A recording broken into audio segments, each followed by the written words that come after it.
Good evening, everyone.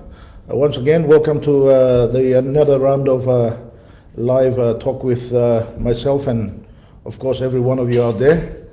I'm sorry that I'm disturbing your evening, but some of these things, I think it's important that we exchange ideas and talk about what is happening in the country. And as many of you know, Parliament has been in session for 2 weeks now, and some interesting debates has been taking place in Parliament, which is good for the country. Different views, different ideas coming together so that we can plan a way forward that will try and meet some of the challenges that we are facing in the country.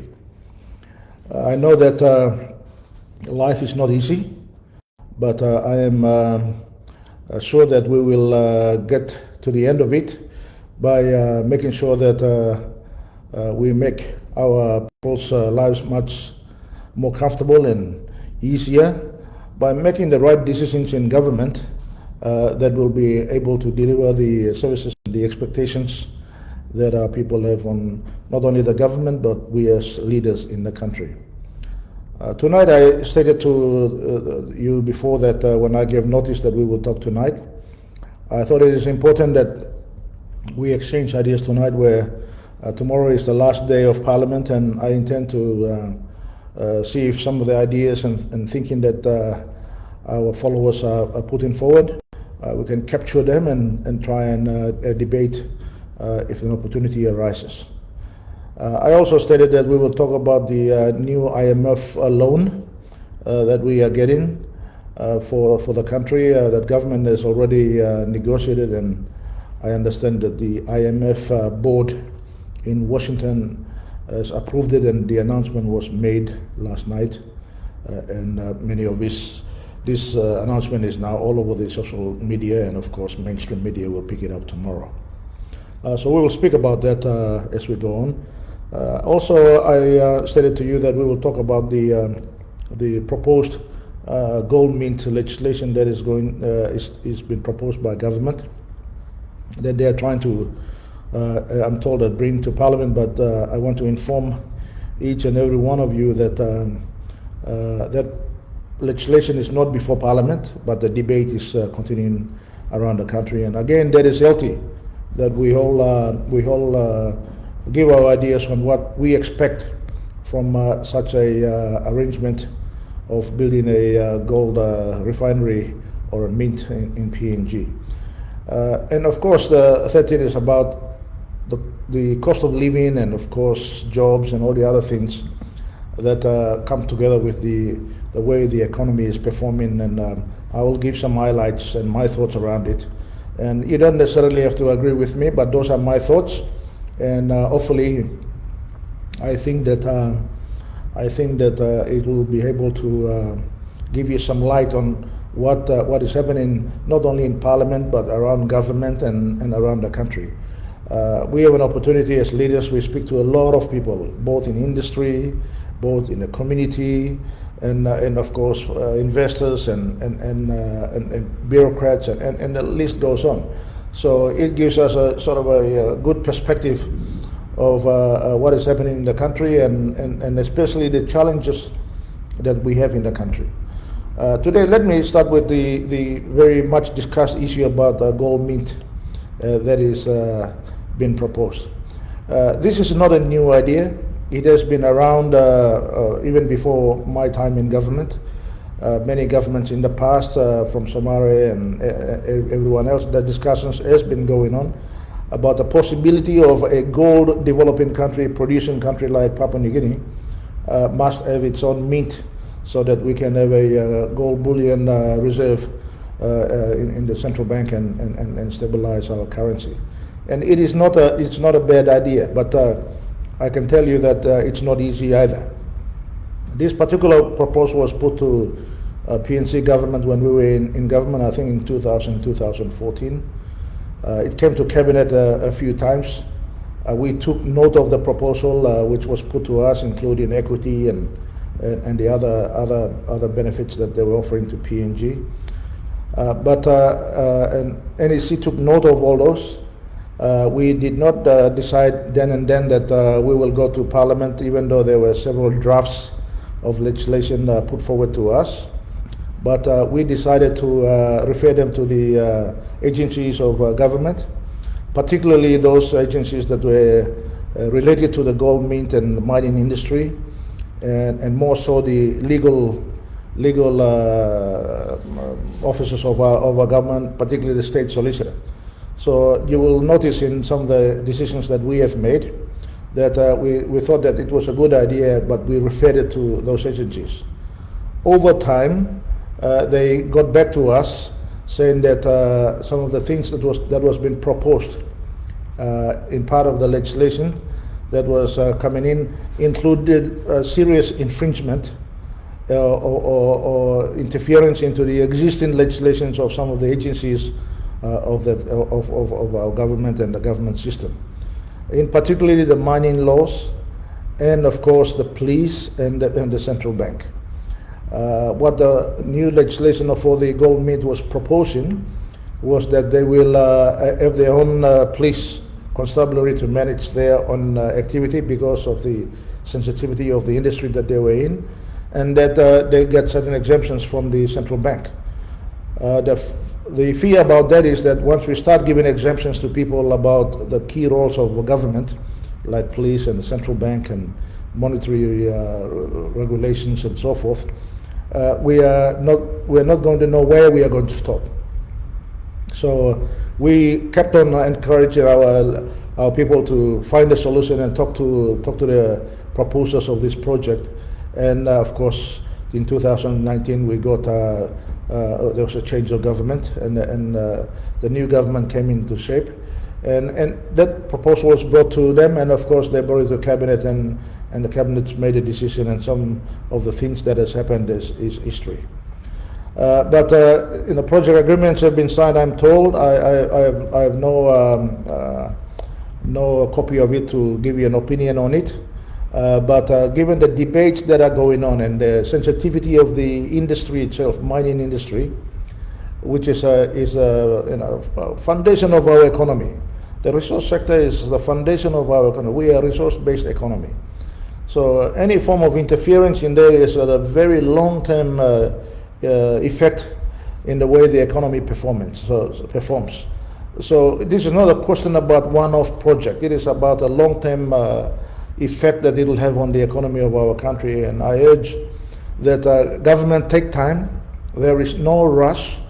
There is the need for us to build a mint in the country, and we support that, but there is no rush. There must be adequate consultations right across the country and right across especially the industry and industry stakeholders. And I think that dilution of some of the powers from police and Bank of Papua New Guinea is unnecessary. I think it certainly interferes on our sovereignty as a nation, and we should not entertain such a request.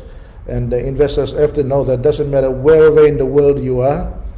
I don't think that those powers are vested to one individual company or one individual mint or refinery. So I think their request and their proposal in that aspect is unreasonable. That is my view, and I don't think that we should give them the special exemptions.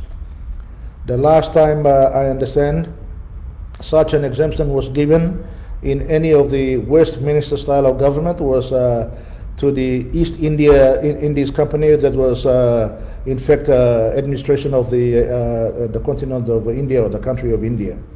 I believe that was the only time when the Majesty the Queen of England or the Queen Victoria gave such powers about sovereignty rights, about management and management of government agencies by a company as such happened in that time. But I don't think since then England or Australia or Canada or some of the similar jurisdictions that we have similar arrangements. So let us not start entertaining something that has not already been proven. We are going down a path that it will be detrimental to us in the future.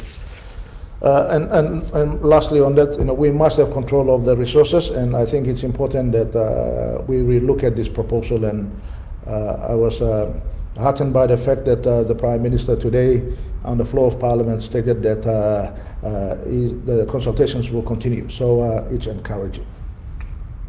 The second issue is about the IMF loan that we are getting. I've had my views expressed publicly, and again on the floor of Parliament today, I had to not only defend myself from some of the insults and that I was receiving from the Treasurer in terms of some of the facts that he was interpreting, comparing himself to past governments of PNC and of course Somalia government. But I need to say that IMF loans, as we know, the IMF as an organization has a charter. Their primary charter is that they go and help countries where there is balance of payments problems, which is currencies and paying their bills and so forth. And of course, there are some challenges in the economy. When the economy is not performing and there's high deficits where we are spending more than what we're earning and struggling to pay our bills, IMF is required to go in there and help at the request of the nation, at the request of PNG or any other nation. I know that during COVID, it was a once-off pandemic, and IMF played a leading role in helping funding many of the economies that were in trouble during that time. But after the pandemic is ended, there are only a few countries who are now asking IMF for further help. And PNG is only one of those very few countries. As I said in Parliament from memory, I think Sri Lanka was one of them, Pakistan was the other. I don't know whether Venezuela was the other, and Papua New Guinea is now one of those few countries who are now asking for help. And it's largely because we got some very big challenges in the economy. Economy where today our commodity prices for gold, copper, LNG are very high.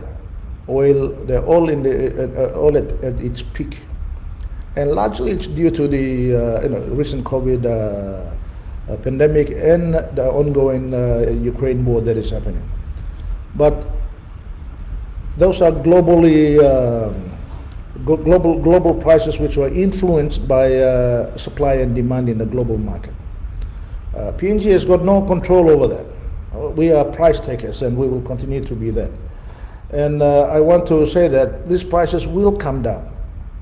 So today we've got a bit of a windfall because we're selling more gas, so we're getting a little bit more revenue. We're selling more copper and more gold at a much higher prices, so we're getting those revenues.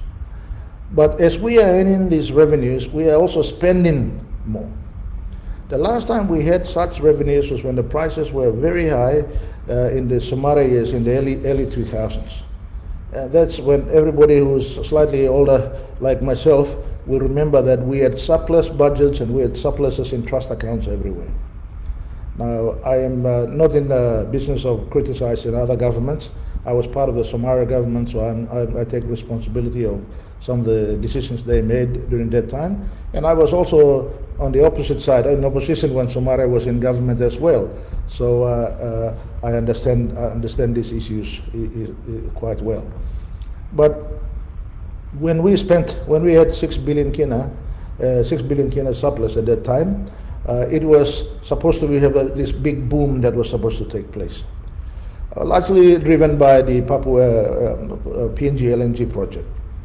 Now today we are experiencing similar prices today, but we are not saving to try and meet the economic challenges we have. Instead, we are spending as much as we are earning.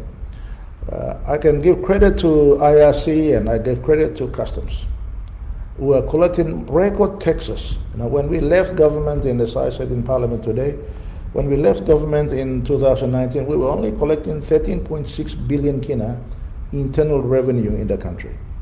And this year, they are going to collect close to 20 billion kina. In fact, 19.6 roughly billion kina.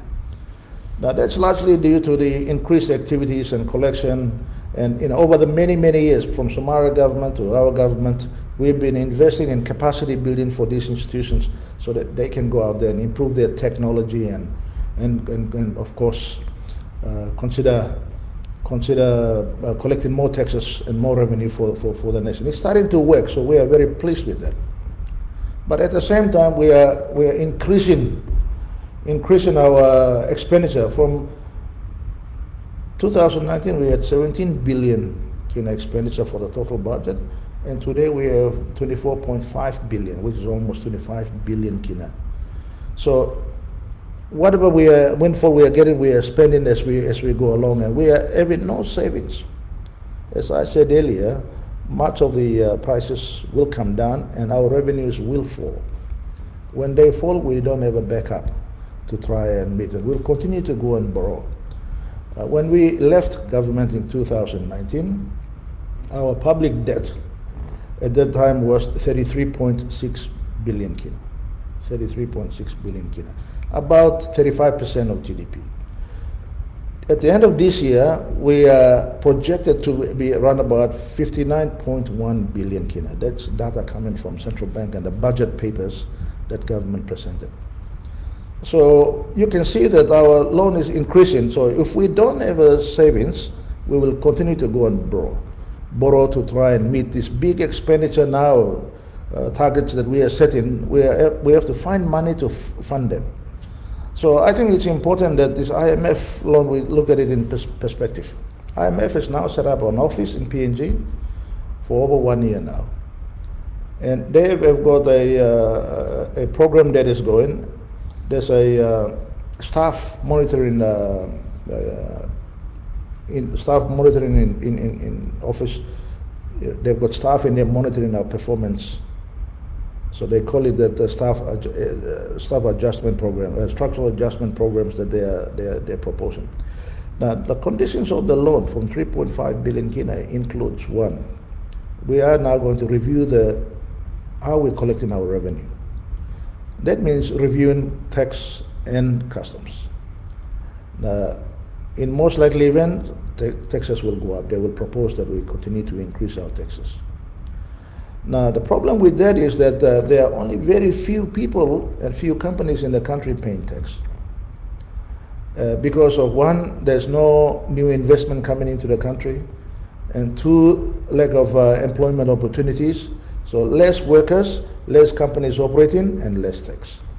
So if such an adjustment takes place, what it means is that the increase in taxes for the companies that are struggling currently to pay taxes will continue to be struggling. So it does not necessarily mean that it will increase our tax revenue, because we are trying to milk it from the same cow, and the cow will get old, and there'll be less and less milk coming out of that cow. So the reform one of the conditions of the loan is that this team that is here in IMF team here that is here in Papua New Guinea will be working together with Treasury and the other agencies of government to review our tax revenue basis. The second reform that they're trying to do is the reform at the central bank, Bank of Papua New Guinea. Now, those reforms that will take place is largely around monetary policy, but more so on foreign exchange. Now, we know that Kina's value has been declining over here, so its purchasing power is very low. And when we were in government in PNC, I've tried my very best to try and stabilize the currency, to maintain the values between a certain limits, and the limits where as a buffer as to when government should be intervening, putting more currency in the market so that the currency rates are stabilized. That is only to give confidence to mainly our businesses who are importing things, that they're not buying at a different price, and by the time the goods arrive here, the prices have gone up, and those kinds of things, where they are losing money on exchange rate, and it can be quite costly to those companies. And in order for us to give them confidence, the currency exchange rate must be stable. So one of the things that the IMF team will be working on with our officials and our government is that they will work on with the review in the central bank. The other thing they will do is restructuring the public service machinery. And that means cost cutting, reviewing efficiencies, and of course, ghost names and so forth. But largely, they will try and cut costs somewhere. Now, we know the effects of that. We've experienced this before, where they've cut departments to bare minimum, and those departments were hardly performing. Our country is not a small country. It's a big, difficult country to manage. And we need more people out there delivering services to our people. So it is going to be a little bit more difficult just going with the big X and cutting costs and cutting and sacking people right across the board. So we need to be very careful about what we are agreeing to. The other issue that they are talking about is reviewing, of course, the functions of Treasury, how we implement our budget, how we prepare our budget, and especially how we spend our money. And these reviews can be quite good, because right now we are having record expenditure levels of about 24.5 billion kina, which is the highest on record. Now, some of the programs and projects are unnecessary. Some of those are non-priority areas. Government needs to go back and review it. Not to increase the expenditure budget, but to reduce it. And some of those pet projects must come up. When there's hard times, we must tighten our belt. We have no choice but to cut costs. And one of the areas we can cut costs is non-priority areas that we are talking about. The other condition that IMF is talking about is the urgent implementation of ICAP. That we all agree. I understand that the commissioners have been appointed. They can come and take office and do the work today. Now, we see that other agencies of government, like police, are being heavily influenced by politics and politicized. Now we have some of our leaders who are becoming a policeman. They're running around trying to implement charge and direct placement to charge this person or that person. Now that needs to stop. Now judiciary needs to be independent, and it must be based on evidence, and there must be fairness right across. And this is not about a political will or political influence that is going to resolve our law and order issues and, of course, corruption issues in the country. Yes, it needs to be implemented immediately, and we agree with IMF that that is one of the things that we have to do. The other package is that this is not a zero-sum interest loan. They are going to lend it to us at, I think it's about 2.4% per annum.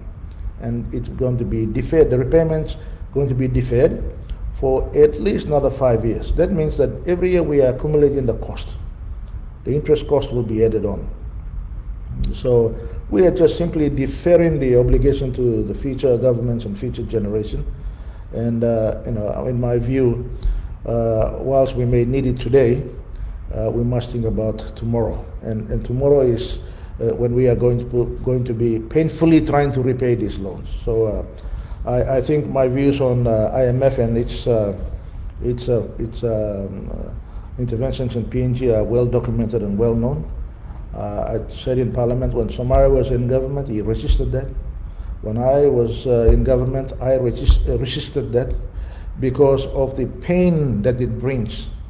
And we had some good economic growth within those times. I mean, for 19 years between Somalia and myself, we had continuous economic growth in the country.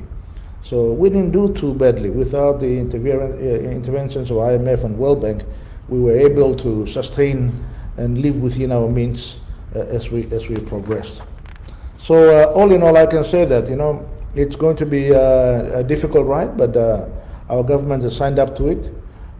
We just have to live with it and go through it, but that is the case. And I think sometimes our good treasurer takes these arguments too personally. He is very flowery with his words, but he's not taking ownership of the issues and addressing those issues. And today I said in Parliament that IMF report is one of them, but he has to table the conditions under which he's borrowing the money so everybody can know that we are borrowing money for this purpose. We are borrowing money to support the budget.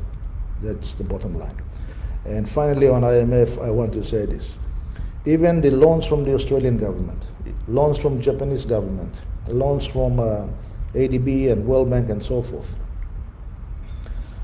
they are telling everyone in PNG, especially in Treasury and Bank of Papua New Guinea, that if you don't listen to IMF, we are not going to lend you any more money. And this has been released in Australia. Is well documented and in Australian government's announcements that those are the terms under which that they are allowing extra loan for PNG as we try to meet our budget expectations. So we just need to relook at what we are doing.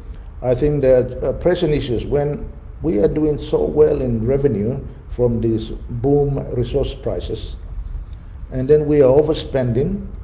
This is the big problem. I really cannot understand why our people need to struggle.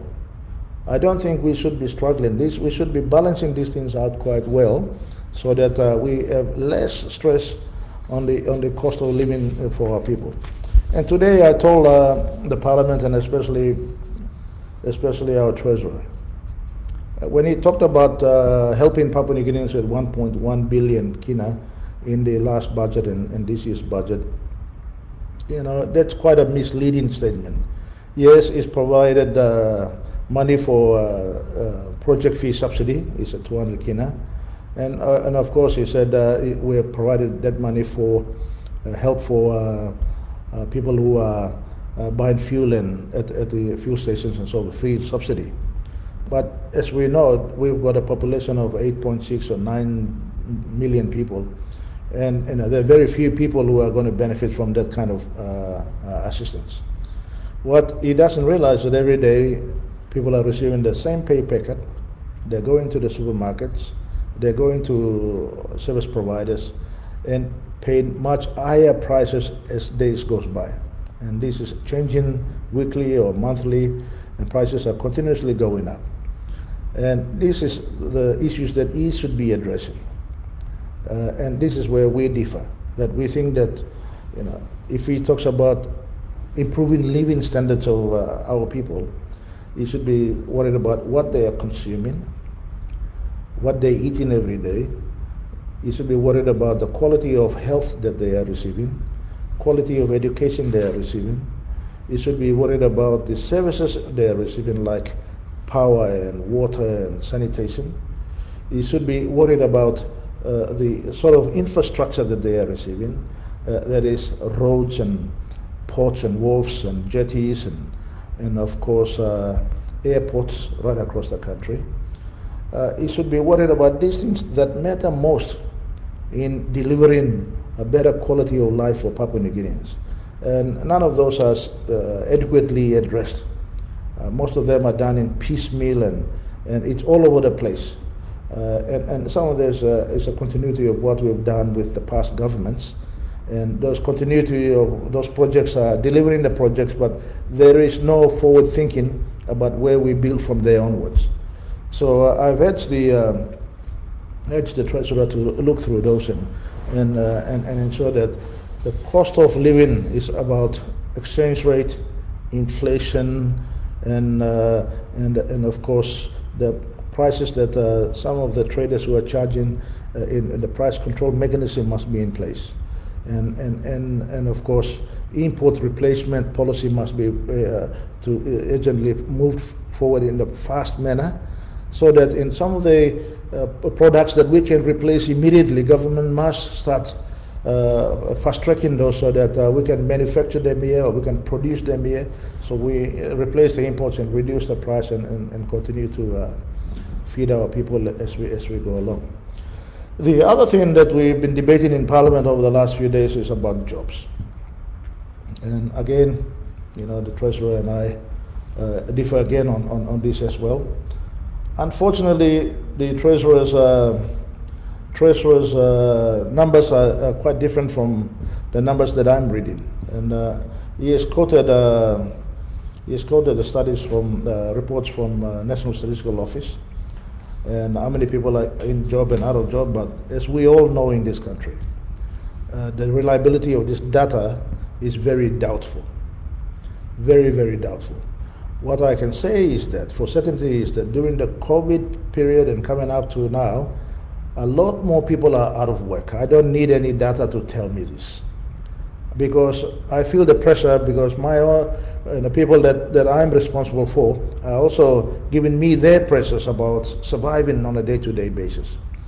So the stress that they are going through is passed on to leaders, and of course some of the other brothers and sisters who are earning income, looking after extended family. So the data that has been produced is not reliable, but for political purpose and political point scoring, it's been floated around here and there, and I don't think this is the time for that. People are suffering, real suffering. People are finding it hard to put meals on the table, and I think this kind of childish argument back and forth is unnecessary. We have to put our thoughts together and say, why are there not enough jobs in this country? Every year we're producing more and more kids out of the schools. In fact, the arguments, some of the arguments that we shouldn't have done free education. Well, I mean, please, what do you expect when you want to leave a child outside of the classroom and he is not given any opportunity whatsoever? And I am not, when we were in government, I was not naive to the fact that some of the classes were full. But, I've got no heart to lock the door and lock a child outside the classroom. Whether it's full or not, sitting on the floor or not, the child must be there, and teachers try their best, or is best, to try and teach those kids. Yes, that's why when DSIP, some of us will build more classrooms here and there. But these things will not resolve overnight. As long as we have kids, we have a responsibility to try and educate them, make sure they have a healthy life. And that can be only achieved if we have families having their own income. And they can only do that through jobs or working for themselves, small business, SMEs, big business. And they can only have extra income by doing that. So I think, the government needs to seriously work out a work plan that is workable, but more so, government itself does not have the ability to recruit every one of us. There are not enough jobs in the public service for us to be working, and we don't have the money for it. Government does not have the money to pay every one of us. If the government had the money, we will be like Dubai, or we'll be like Qatar, or all these places where the citizens stay at home and they're getting big sums of money because they've got huge reserves. But when you're talking about these places, the population is 200,000, 300,000, 400,000 people. When you're talking about millions of people in PNG, you can't put everybody on the payroll. So government doesn't have the enough resources to do that. So where do we go next? We must go to private sector. When you have a government coming in there and saying, we are going to take back PNG, we're going to throw everybody out, and we're going to own everything ourselves. That's fine. There's nothing wrong with it. But we don't have the capital or the money to develop these things. So that forces us into a situation where we have to work with investors. But once we set the rules, we must respect the rules. That's the law that we have passed. Even though sometimes it's not beneficial or not generously beneficial, but it may be painful. But our past governments and leaders have thought that was a sort of decision. And only change that we can make is when we change the law. That's the only way. We have to set the rules that are fair. Once the rules are set, the investor can decide whether to come or not to come. That is fine. But when we keep changing the rules and there's no confidence, the private sector is the only sector that is going to increase employment of our people. There is no two way about it. There's no other magic solution. And to ensure that happens, we must give confidence. Now, right now, we've got businessmen and women who are coming here without money and, just doing work here and making a lot of money and disappearing. But these are not the sort of investors we want in our country. And because of that experience, we think that foreign investment is bad for PNG. No, we are looking for big, solid companies that has got big reputation. They are answerable to many shareholders, not to one shareholder, that's able to invest billions of kina into PNG and create thousands and thousands of jobs. So when we are dealing with these kind of investors, we cannot change the rules and play around. And unfortunately, over the last 3 years, we've been doing that. So today and last week, I continuously encourage the government. Please stop the talk and let's fast track these 4 or 5 big projects. Why are we paying millions and millions of kina to all these advisors? And it's not 1 kina or 2 kina we are paying. We are paying millions and millions of kina to all these people. Now, when we are paying them, what are they doing?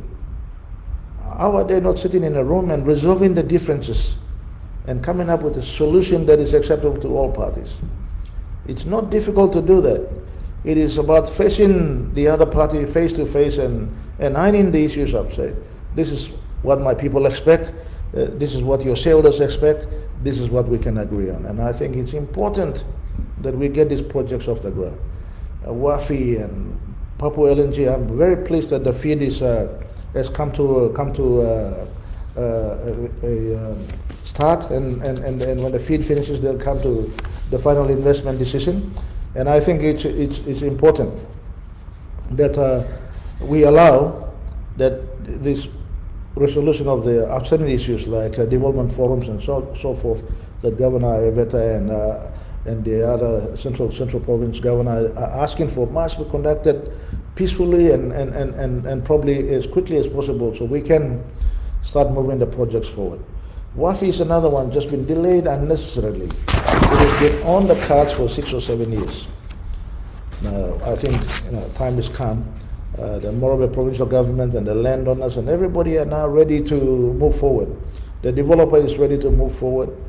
And I think government agencies must get their act together and try and resolve the outstanding issues so that we can get this project. But as I said in Parliament today, the most disappointing one is Pogra. We've made poor decisions. Shutting down shouldn't have been an option. They should continue the operation while negotiations were going on. SML for Pogra was coming to an end. We already knew that. We should have started the negotiations early. And but if negotiations became difficult, but the operations should have continued to continue. But now to restart it, we have said that it'll start this year, next year, the year after. Now it's coming just close to third year now, around third year now.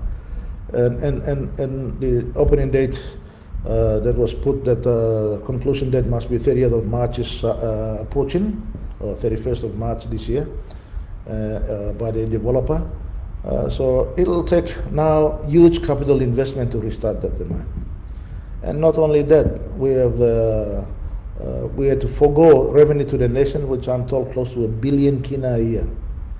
Now, over the last 3 years, we could have had 3 billion kina to the revenue of our country, but we have missed that. And we've closed down a mine at the highest gold prices, and most likely we'll open it when the gold prices are very low. So I think we have to cut our losses. We have to say, yes, okay, we've made a loss on this, or we've made some poor decision. It's not about blame game and this is your fault or his fault.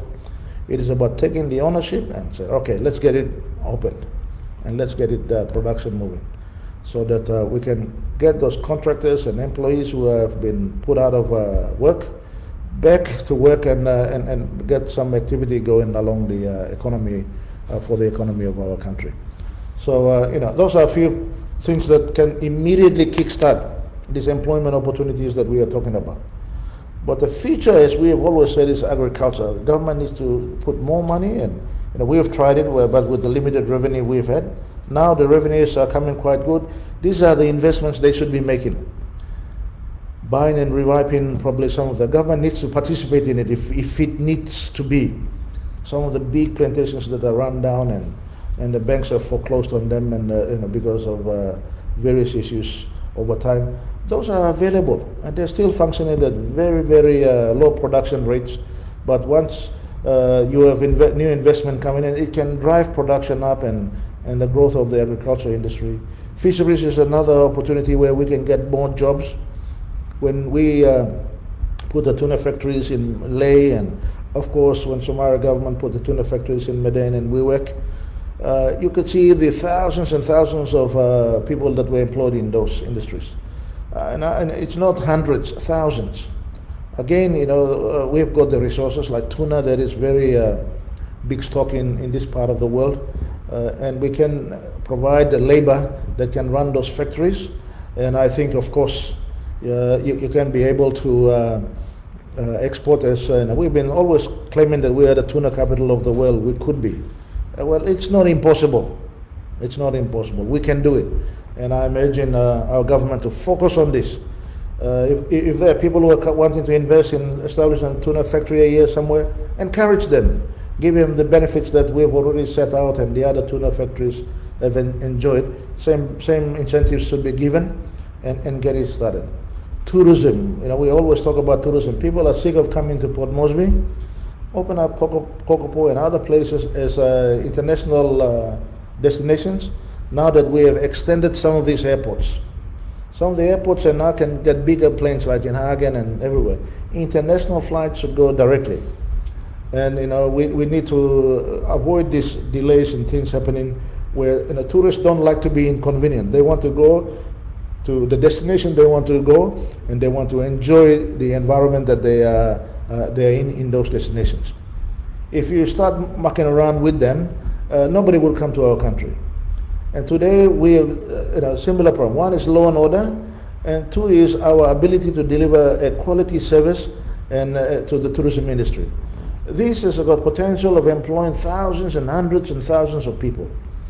One of the biggest contributors of to the economy of Australia is tourism, and we've got more to offer than Fiji and Australia and Bali, where only go to beach tasola. People got plenty of opportunities. Only can go to mountain, only can go to beach, caves, everywhere. And I think government needs to put some serious funding into these industries and support the industry so that we can have more people coming into the country and running around, helping of course, us develop our tourism industry in our country.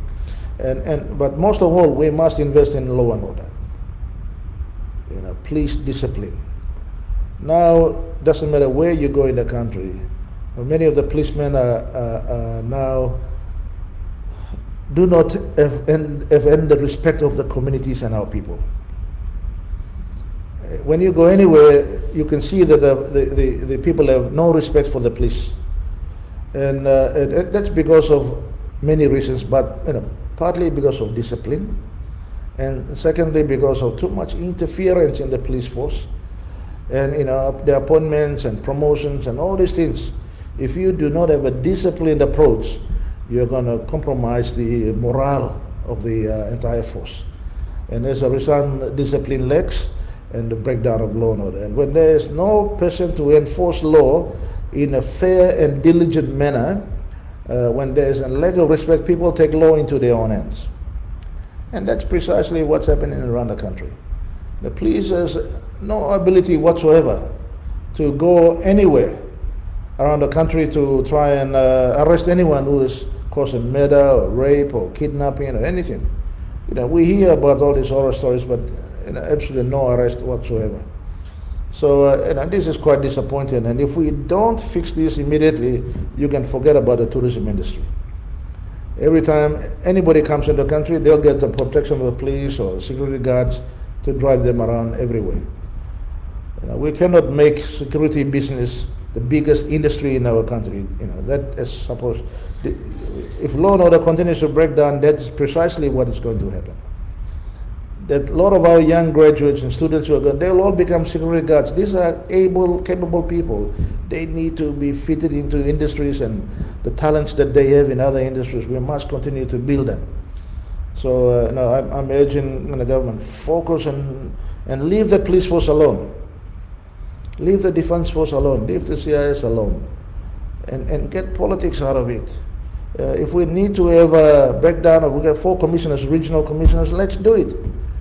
You know, even one commissioner is sometimes very hard for them to manage the entire country.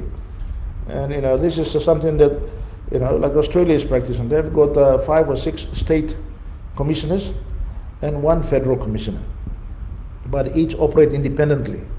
And because when they have the powers in the local area, they've got a little bit more control over the law and order issues on the ground. And we need to be practical. And I think it is important that we do that.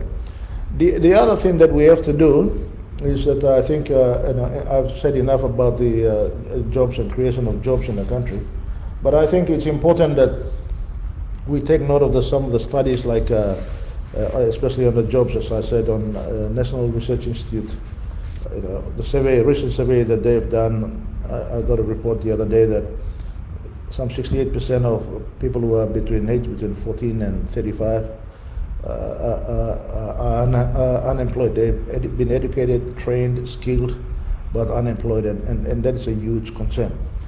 I think we have to start thinking about jobs as our number 1 priority in our country. I think we've covered as much as we can, and I think we've got a few more minutes. But I want to talk about some of the questions that has come through, and I've tried to summarize some of the questions to try and sort of answer those queries and questions that were put to me. But I think it's important that we continue to try and also answer some direct questions that has come to light. One of them is about Forex and Bank of PNG. Is the creation of a sovereign wealth fund appropriate instrument to improve our Forex? And is our Kina and Toya values are okay in the country? And is the current government going to maintain our currency in terms of the exchange rate? Meaning that could they be able to have a stable exchange rate environment? Well, today we are facing a foreign currency crisis because there is shortage of it, and there's high demand by importers to pay the imports to the suppliers. From the reports that we are getting, it's up to 6 months of wait that is taking place, and I can tell you, if I was supplier on the other side of the coin, I will not be supplying to PNG customers because of the inability for us to pay them. So it is important that that the government resolves this issue quickly. Now, sovereign wealth fund is okay. Yes, we are creating that. And but we must bring the currency that is we are earning through our LNG exports, that are our share of it through the Kumul Petroleum. If those are earned in US dollars, they must be brought into the country. It must be brought into the country, and I can say to you that if we do that, and if we have more US dollar accounts and US dollar revenue in PNG, I will say that Kenya will still continue to strengthen and improve.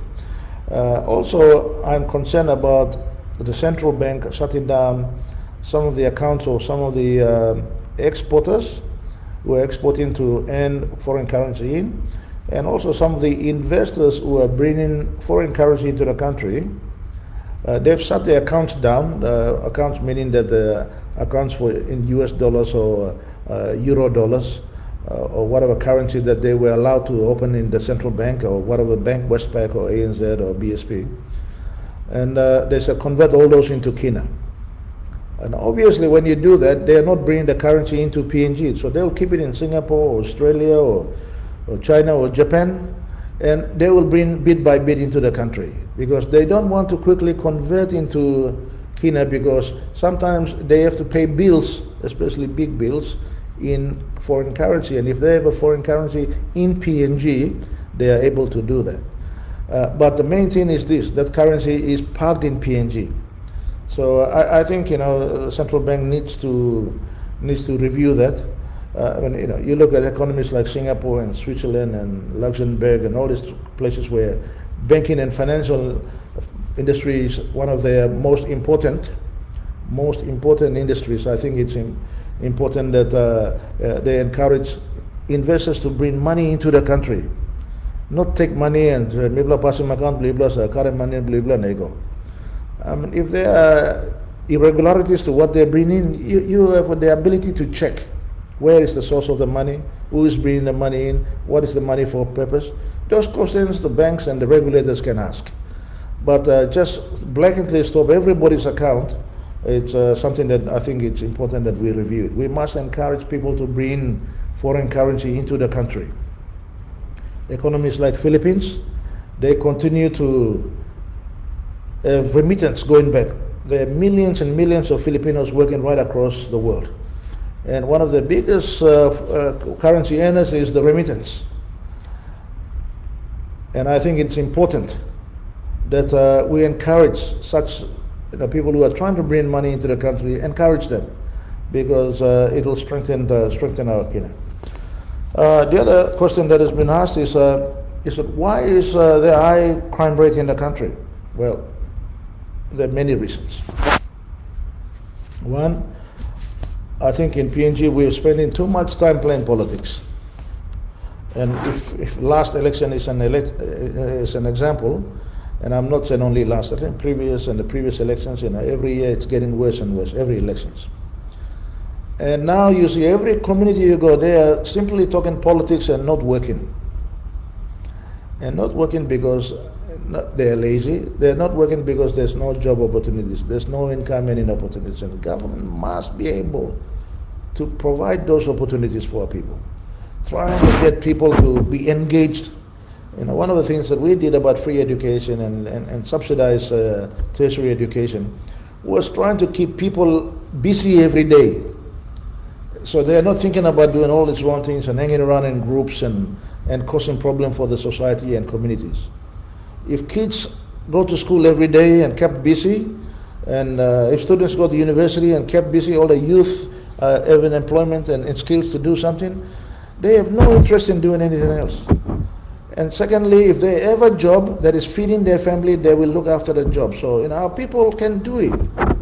But it is us, the government, leaders, society, ourselves. We are always blaming someone else. If there's a problem, money will come. Sometimes we need to sit back and talk less, accept criticism, and continue to try and deliver the best. And I think you will find that our society, if we put all these issues together, and I'm not saying that my ideas are the best ideas and it'll fix all our solutions, but if we work together and if we find a way to try and put all these puzzles in the same forward moving motion, I think you will find that PNG will change, and PNG has the ability. Our people are very resilient people. They are very proud people. During the traditional times, growing up in a village, I know this. Because every morning the men will go to the garden. During when the sun is too hot, they come back and sleep, and in the afternoon they spend time with their family. But every day they woke up for a purpose. They did something. And when you're proud like that about you're able to provide for your family, Papua New Guineans still can do it. So we need to make sure that we give him that opportunity and fast track some of the things that we are trying to do. On the issue about MPs and their roles and why we have having a mixture of MPs going into Parliament, whether they are well educated or not. Firstly, you don't have to be educated to have common sense. And common sense means doing the right thing and doing the things what is expected of you to others, and what you think is going to make our society and our people and harmonious society to live in. So this idea that we should put educational restrictions for not only for MPs but to anybody to be a leader, I can guarantee you this: not all of us who are educated are good leaders. We also have our own failures. Sometimes we do the right thing, sometimes we don't. But main thing is that we have to use common sense.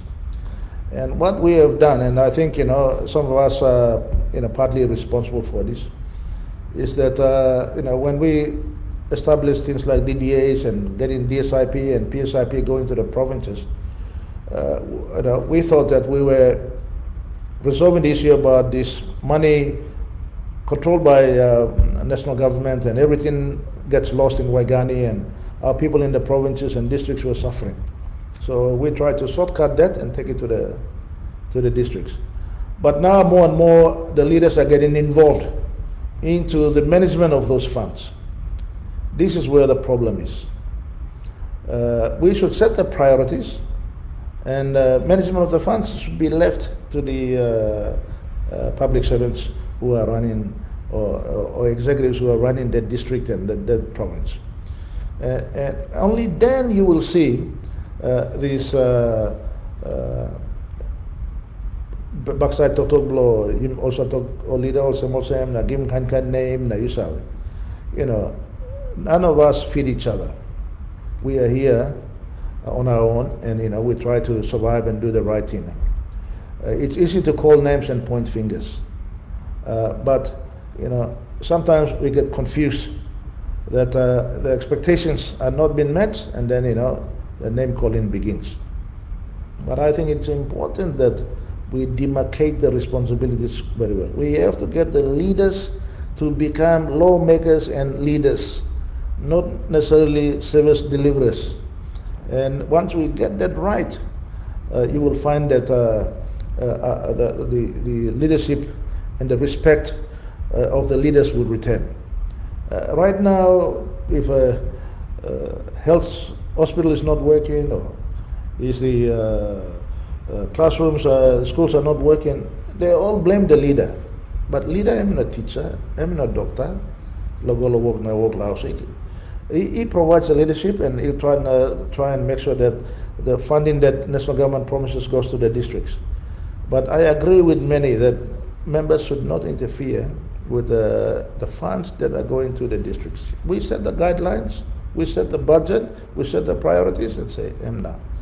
And we check on them once in a while. Okay, program you go right or no God. Suppose them go right, me laram land blow you.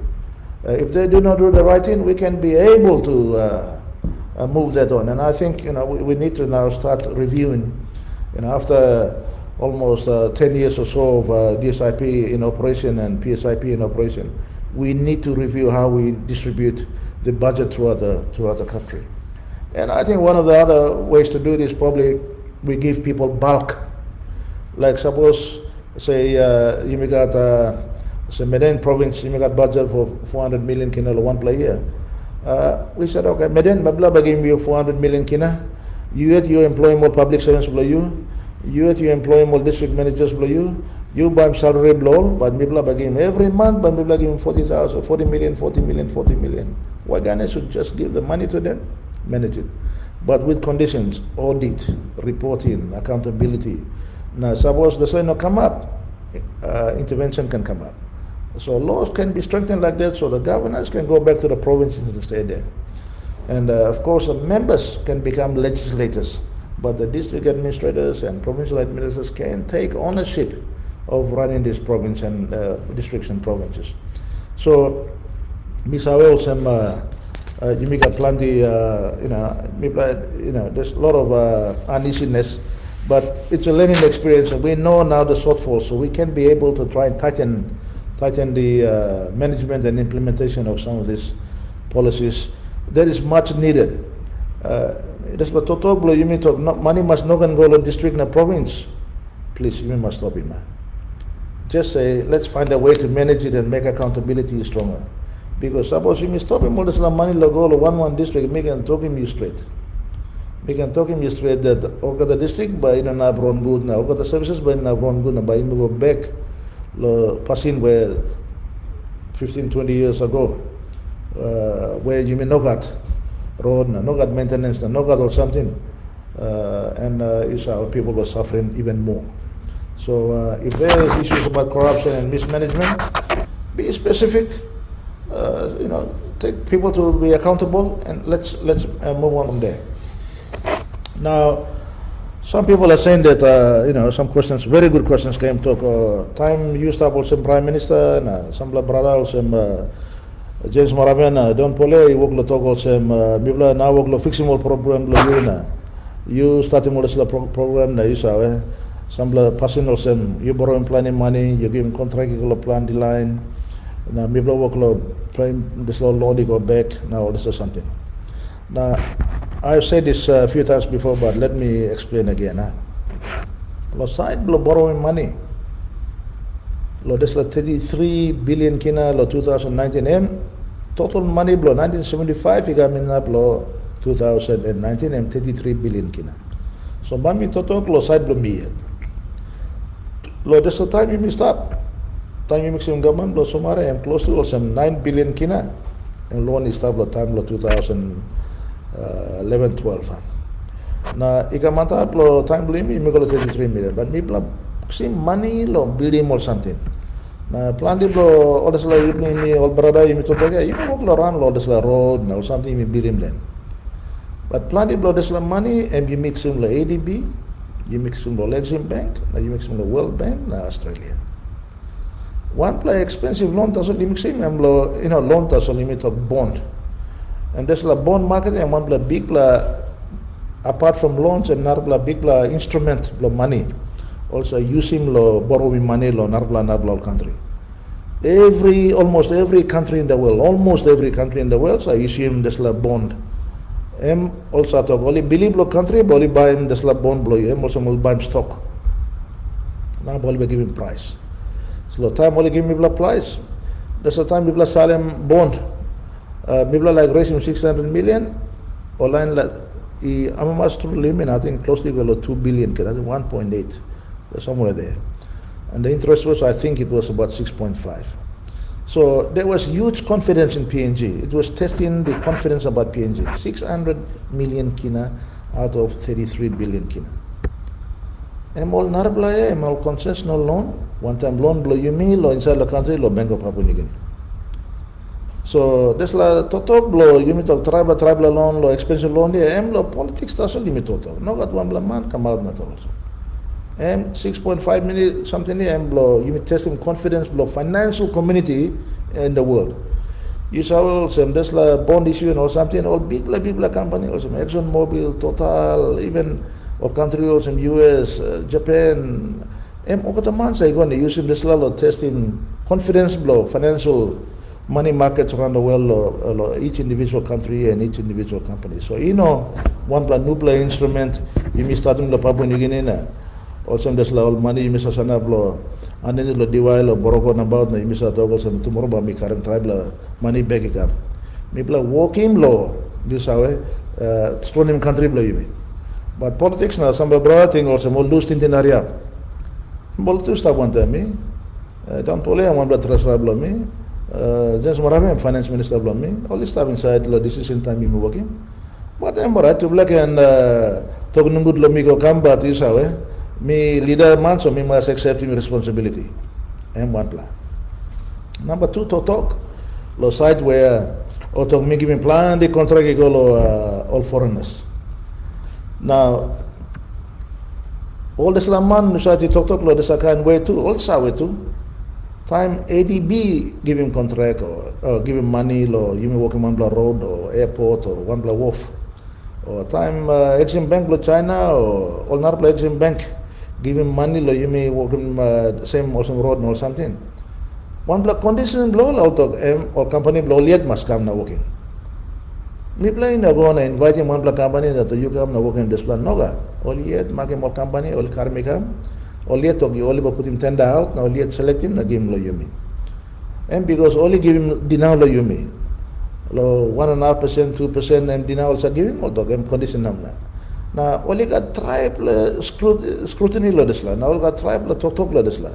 only join him online lo yumi lo works na okata lo tenders board only join him all lo technical team assess him okata bid lo okata man na give him work go out na yumi insist lo token mo you must give him more contract lo online lo yumi give him some legally contractors or subcontract and the slab yes maybe lo try to come na push him lo make him so also more legally businessman lo yumi got some work.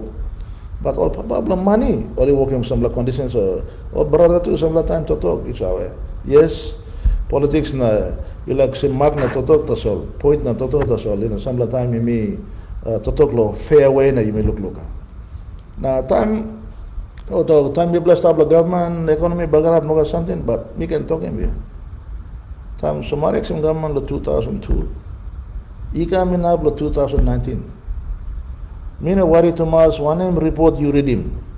World Bank report or IMF report or ADB report or you know Kel one report you read him. Australian no said report or even our central bank report. By only talk of him, there was continuous growth of economy. You know one plan to talk, everybody, all the bank, everybody. So record is enough. You can play politics na tanem record go come na number go come lo tanem lo bagarabi man to sol record is that so you know got one plan man I go no tram lo bagarabi country play me too me play basta na dahil iya ina na bimiron we go one plan so there's a kind thing also me play go lo working bagarabi work you know right lo totok lo politics. Now planning or something me play is time lo side lo government lo me time me plus tablo government planning all minister na member tablo government now to only join me lo all tao yung working government to platan na time only tablo upside only keram no talk also by me working one you me put in plan lo government to go na work plan lo government so me play working accord all tao one all tao two suppose also man look lo deslay kan. And monitoring program believe me delivering close to 90% of what the total given sana believe. Lo working project or working law or working changing policy or changing program 90% me delivering. So mina na upload go on around na togosan. Me working plan is sambla suwa. Me working plan is something that no God man giving you me credit. Maybe na working lo sim name or maybe put him name lo one bla road na one bla DY na one bla house no got maybe working lo 7 more manberry so also manberry thing also maybe na working good bla work I'm alright too maybe I'm a master of certain thing na you know economy or work or something and you may or leader staff na you may working work so miss also you know some of the time you may can talk political commerce but politics to talk must talk lo some bla apa mas ino gani continue on lo bagarabin country beli ni. Toktok lo bagarabin narpla mantu mas top lo one blood time. Mi sawos and plani or commentators mi sa toktok yo kam lo garab ta sol. Be constructive. Suppose you one blaman you toktok plani Thomas na bagarabin mo narman you na sa feed him this la family or this la man or this la community. You respecting our man. Too, man, we got family, we got line, house line, we got tribe. Now, what the line is that? So you was thinking not to talk. Now, lo side blow, you know, all talk also. Me like at plan the heavy stuff. The economy tas all. Miss also will pull through together. But me like him where you may work lo is our. Now lo triple a year. Close to you may double him dinner blame me now. Close to you may double him spending blame me now. Revenue blame me increase but no abraham spending blame me yet. Also na you work like some more dinner. You must think look stop lick reflect him how you can strong him economy na borrow him less na spend him less na increase him revenue block country blame. And that's like I'm come up law you may talk in this year law side law you may making sure also you may got enough confidence law giving law private sector only must almost believe law policy law you mean law law you mean you must give him strong law judiciary what the more police but making sure also more discipline you may got less political interference less violent crime society. You may have got continued investment in infrastructure, You may invest continuously, try and improving quality of education and health. All this power blackout or something must stop. Wara now something cut close to must stop. So passing the look at him sit down, man very must improve na. Maybe some stop law position. Maybe sao government em no one play easy plus something law running. Papua New Guinea one play difficult country. Some of the time you sit down, you story in the meeting also maybe easy, but em no easy. But em need him you me ogata. Good plan, no good. Man who's less man or hard work man, em need him you okata. So you may put him some thinking together. Now you may improve your country blame. Sorry also he hard me answer him okata question bla, but lo night ba me sit down ba me look again lo sambla totok gula salamika. Me look at sambla question work lo kam na sambla totok lo gold refinery or something. Me totok earlier finish. So please, suppose you got recording blend, you look lo this la IMF or something me like totok blend me totok finish. So you will look him na some lab where me covering finish. Sorry, but me not upload back him straight to you. But me can talk so also but me trying best lo answer him over the next few days. One time display, God bless him you blogata. Stop busy. Na work must go yet too. Na working right work, working work lo way but surrounding family, surrounding community, surrounding country employee. God bless.